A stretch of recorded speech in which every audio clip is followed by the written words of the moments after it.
Very good morning students, welcome to my YouTube channel in depth education. आज हम लोग chapter 4 से start करेंगे। लास्ट क्लास में हम लोग का चैप्टर 3 खत्म हो गया था। सो chapter 4 says that India on the eve of British conquest. Without wasting any time, let's get started. India on the eve of British conquest.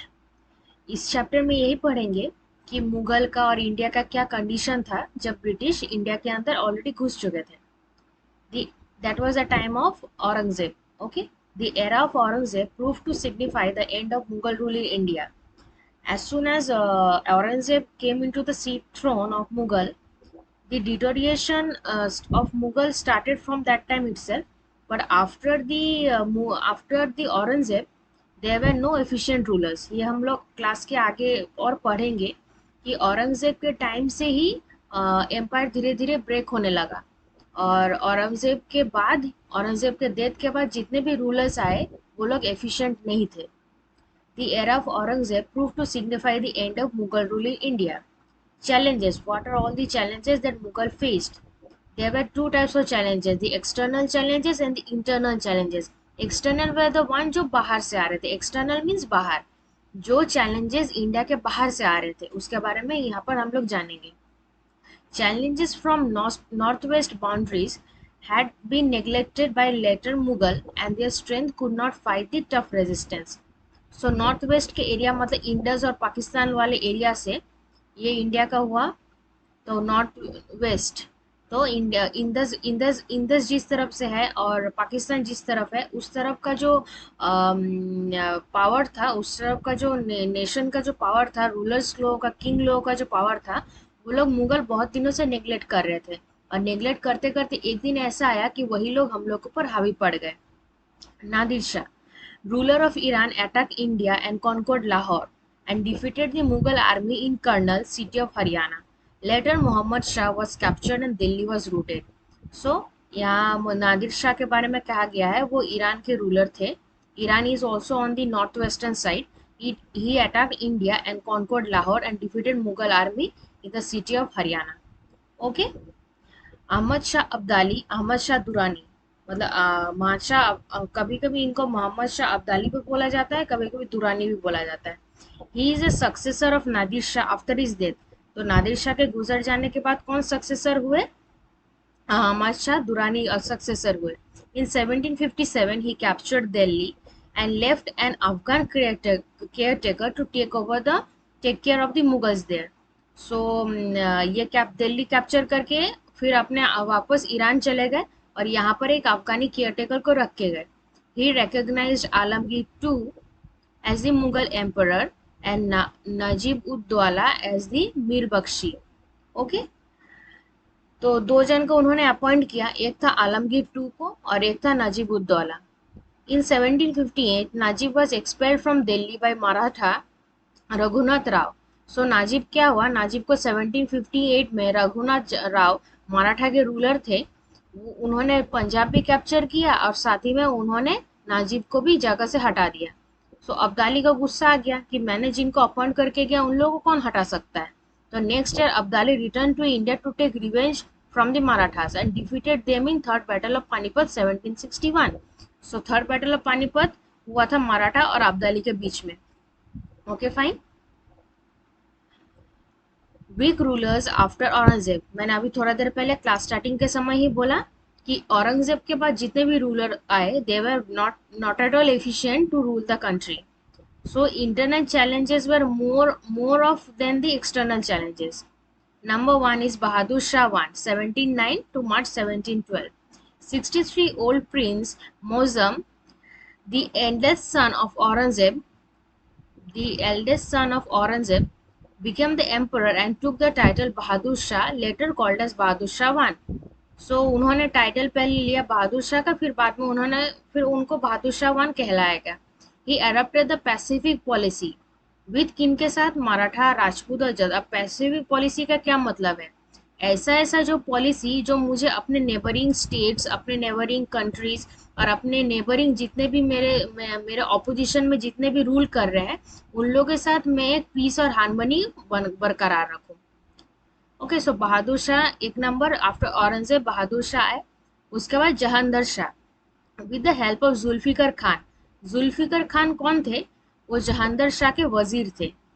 तो इनके मदद से जहांदर शाह को क्या बनाया गया? एम्परर बनाया गया, और जुल्फिकर खान को प्राइम मिनिस्टर बनाया गया। ही इंट्रोड्यूस द वेट he introduce the ijara system. अब इजारा सिस्टम क्या है? It is the permission, it is a tax collecting authority, कि आपको परमिट कर दिया गया है कि आप जगह जगह से आप टैक्स कलेक्ट कर सकते हो। To improve the financial condition, he also abolish the jizya. Jizya क्या है? Tax paid by non Muslim to Muslim rulers. तो उन्होंने इजारा सिस्टम को इंट्रोड्यूस किया और उन्होंने जजिया को बैन कर दिया। उसके बाद आया फारूकशिया। फारूकशिया लास्ट क्लास में भी हम लोग पढ़े थे कि उन्होंने इंग्लिश लोगों को एक फरमान जारी किया था 1713 to 1719 after killing Jahandar Shah with the help of Saiyid brothers. अब जहांदर शाह को मार दिया गया। किसने मारा? फारूकशिया ने मारा। किसके मदद से? सईद ब्रदर्स। सईद ब्रदर्स ये दोनों भाई थे, इनका नाम अब्दुल्ला खान और Hussain Ali. He became the new emperor. तो उनको मारने के बाद फारूकशिया न्यू एम्परर बन गए। He abolish jizya and paying a pilgrimage tax. तो जजिया जो था वो भी उन्होंने एबोलिश किया, और पिलग्रिमेज टैक्स मतलब तीर्थ यात्रा और तीर्थ के जगह में जाने के लिए जो टैक्स दिया जाता था उनको भी उन्होंने रद्द कर दिया। He also had given farman to British. थोड़ी देर मैंने क्या बोला लास्ट चैप्टर में कि उन्होंने ब्रिटिश को भी एक फरमान जारी किया था। इन 1719 Shahid brothers with the help of Peshwa Balaji Vishwanath dethroned Farooq Shah and later killed him। ये हिस्ट्री में फर्स्ट टाइम हुआ था कि नोबल्स ने राजा को मार दिया था। शाहिद ब्रदर्स ने मिल के विश्वनाथ जी से मिल के पेशावर बालाजी विश्वनाथ से मिल के उन्होंने फारूक शाह को मार के हटा दिया जगह से। उनके बाद फारूक शाह के बाद आए Rafi ud Darajat. He rule for the shortest period. उसके बाद आए राफी उद दौला। शाहिद brothers placed him to the throne. अब इनके बाद रफी उद दौला को थ्रोन में बैठाया गया with the title of Shahjahan two. Mohammad Shah, इनके बाद आया Mohammad Shah. After the death of Rafi ud Daula रोशन अख्तर। तो मोहम्मद शाह का नाम ओरिजिनल नाम है रोशन अख्तर। उनको रंगीला भी बोला गया है because of his luxurious and fascinating life. became the emperor. He with the help of Nizamul Mulk पहले क्लास में भी हम लोग पढ़े थे, the founder of Hyderabad, killed the Said brothers। तो उन्होंने क्या किया? मोहम्मद शाह ने सैयद ब्रदर्स को मार दिया। किसके सहारे? निजामुल मुल्क। निजाम became the वजीर। तो निजाम को वजीर बना दिया गया and he founded Hyderabad. Bajirao one Maratha Peshwa invaded Delhi. That time itself Bajirao one who was a Maratha Peshwa, उन्होंने दिल्ली कैप्चर कर लिया। मोहम्मद शाह के बाद आए Ahmad Shah. He was an incompetent ruler who left the state affairs with the hands of Udham Bai queen mother. Alamgir two, he was a grandson of Jahandar Shah. Battle of Plassey was fought during his reign. Shah Jahan three, इनके बाद आए Shah Alam two. His reign saw third battle of Panipat and battle of Buxar. According to Treaty of Allahabad 1764, he was taken under the protection of East India Company। सो एक इलाहाबाद का treaty हुआ था 1764 में, उसके तहत शाह आलम टू को ईस्ट इंडिया कंपनी का प्रोटेक्शन मिल रहा था। ही ऑल्सो अलाउड देम दीवानी। उन्होंने रिटर्न में क्या किया कि दीवानी का राइट दे दिया। What is Diwani? The right to collection of revenue from Bengal, Bihar and Orissa. Defeat of Daulat Rao, Maratha king by the English, resulted the Mughal emperor become the prisoners of English। Okay, दौलत खान के मारे जाने के बाद किन्होंने इंग्लिश लोगों ने मारा? दौलत राव को इंग्लिश लोगों ने मारा। उसके बाद Mughal empire came to end. Akbar two, during his reign coins which had Mughal emperors name वे स्टॉप। क्यों स्टॉप किया गया इसी टाइम पे? क्योंकि शाह आलम के टू का डिफीट जब हुआ तब तो इंग्लिश टोटली आ गए कंट्री में। यहाँ पर जैसे लिखा हुआ है defeat of Daulat Rao Maratha king by the English resulted the Mughal to become the prisoners of English. इन्हीं के दौलत राव के डिफीट के बाद ही India became the total prisoners of the English. तो उसके बाद इंग्लिश लोग कॉइन्स में थोड़ी मुगल लोगों का नाम रखने देंगे, so they stopped it. Last emperor of Mughal is Bahadur Shah II, last emperor of Mughal. Legal term came to an end on November 1, 1858 with declaration of Queen Victoria. Okay, तो इस दोनों पीडीएफ में हम लोगों ने पढ़ा about the internal resistance and the external resistance. External resistance were the one that were coming from the northwestern side, the Iran side, and the internal were the rulers who were after Aurangzeb, who were not at all efficient to rule the country and be the torchbearer of the Mughal Empire. Okay. Now the most important over here is the causes for decline of Mughal Empire. Now causes तो बहुत है, लेकिन कुछ चंद यहाँ important जो है आपको याद रखना पड़ेगा. The what were the main cause for decline of Mughal Empire? Number one is the share of power between zamindari and nobles. Very very very important. जमींदार were hereditary owners of land.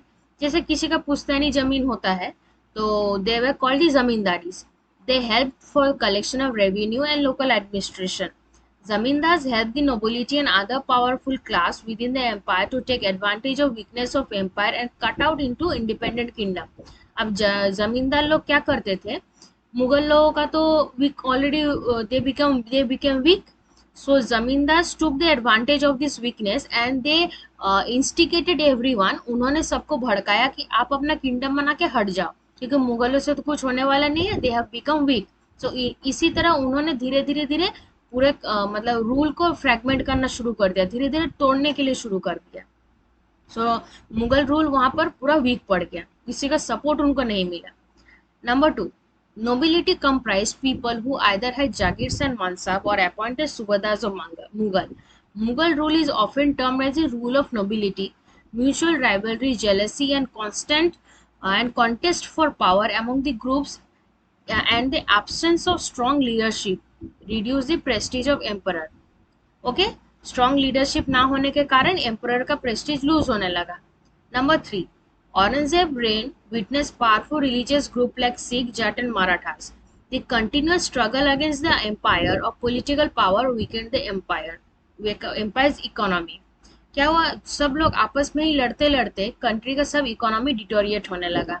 इसके तहत क्या, सिख, जट, मराठा ये लोग जो थे धीरे धीरे इमर्ज करने लगे, लेकिन मुगल लोगों का जो जितना भी इकोनॉमी था वो धीरे धीरे खत्म होने लगा. Like 4, economy and administration had deteriorated under Mughal rule. As I said, economy also deteriorated, administration also deteriorated. Government of Mughal was a personal despotism. So the success was dependent on the character of reigning. अब जो जिस समय को जैसे rule कर रहा है उसका सक्सेस उसके ऊपर डिपेंड करता था. जो रूलर बहुत एफिशिएंट था उन्होंने बहुत अच्छे से रूल किया, जो those who were not efficient उन्होंने अच्छे से रूल नहीं किया. Absence of successor led to the war of succession. Very good point. आपका कोई सक्सेसर ही आप लिख के नहीं जाओगे, so there will be war of succession. तो लड़ते लड़ते सब इकोनॉमी भी खत्म हो जाएगा. You are wasting your time itself, and you are wasting and you are also becoming weak day by day, which disturb the stability of the government. Correct. एक government का स्टेबिलिटी वो ब्रेक कर देता है. Army भी also deteriorated. Empire being vast without any efficient rulers, there were no efficient rulers after Aurangzeb. Aurangzeb's religious policy and Deccan policy were all failures. Aurangzeb's religious policy and Deccan policy both were failure. Invasion of Iranian and foreign powers was a death blow of the Mughal. अब क्या, मैंने पहले ही external इन्वेशन में हम लोगों ने क्या पढ़ा कि ईरान के तरफ से भी अटैक्स आ रहे हैं. सो ईरान एंड फॉरेन पावर्स भी बाहर से इन्वेट करने लगे, तो Mughal rulers without having any efficient ruler and able ruler, so they deteriorated and like this was the death blow for Mughals. Students, आज इतना ही रहेगा. नेक्स्ट पीडीएफ में चैप्टर शेष हो जाएगा, खत्म हो जाएगा. पहले वाले चैप्टर को इस चैप्टर को दोनों साथ में रिवाइज कीजिएगा. कोई डाउट है तो पूछिएगा कमेंट सेक्शन में, आपको बता दिया जाएगा. और आज ज़्यादा कुछ नहीं है. Only the condition of India and the Mughal rule during the British empire. जब ब्रिटिश इंडिया के अंदर आए उस समय का जो कंडीशन था इंडिया का, बस उसके बारे में एक शॉर्ट ये चैप्टर है. ज़्यादा इसको एक बार रीडिंग कर लीजिएगा। कहीं कहीं आपको लगेगा इस पीडीएफ से आपको शॉर्ट नोट लिखना है, तो you can note it down, else you can go with the revision of previous chapter and this chapter. Hope you like this channel and hope you like the way I teach. Please do like, share and subscribe. Thank you.